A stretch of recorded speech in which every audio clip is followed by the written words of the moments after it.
What is going on, everybody? Welcome back to your 28th CSS tutorial, and this is going to be an amazing tutorial because in this lesson I'm going to be teaching you guys how to apply styles to more than one element at a time. Because before we had to take each element and apply one style at a time, and it took a lot of time, and I'm just way too lazy for that. So I'm going to teach you guys how to save some time, and also we're going to be learning something else if I don't run out of time in this video. So the first thing we need is just go ahead and add some normal text on your web page, not up there, down here in your body. This is normal text, and under this just go ahead and make a header 1. You can actually make whatever header you want, but I chose header 1, why not?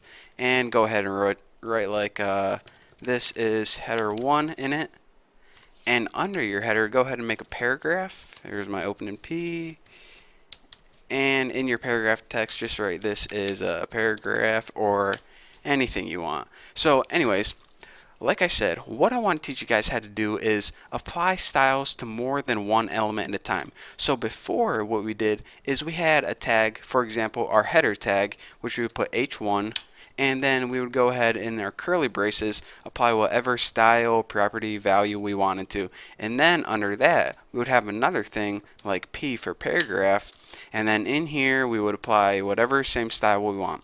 But what if you had this crazy idea that I want to apply the same style to two different tags? For example, I want to turn all the text in my paragraph red and also all the text in my header red. So if we wanted to apply the same style to more than one element at a time, here's a nice little shortcut for that.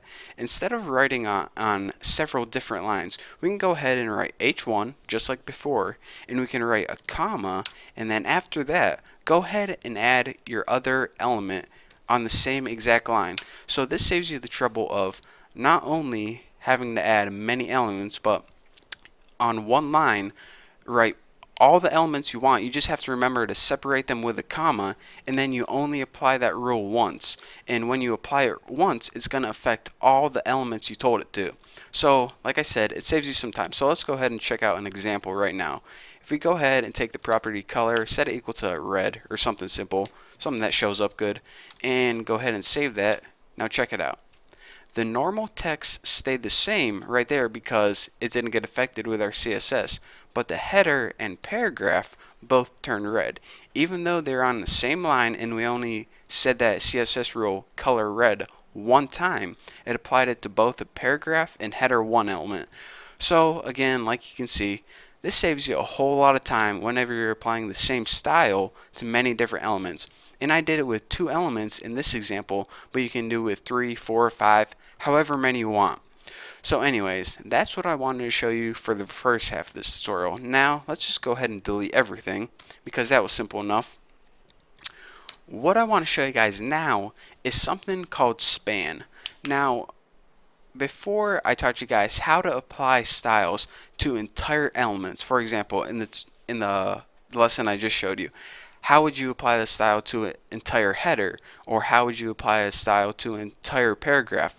But say for example you have a paragraph. Let me go ahead and make one real quick on your screen like this, and there's a bunch of text in it. Let me just type some stuff.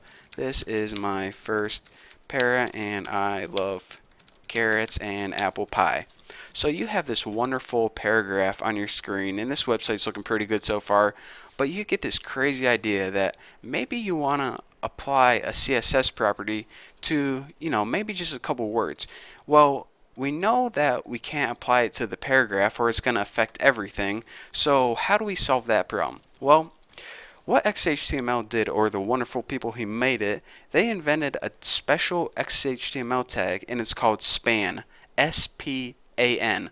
And whenever we want to affect just a group or a block of text, what we need to do is we need to surround that text with our span tag. So let me go ahead and surround like I love carrots with a special span tags. Now this is a double tag, so it has an opening and closing. Span, and let me go ahead and end it right here. Span. And now you're saying, alright Bucky, so how do I actually apply a CSS rule to this?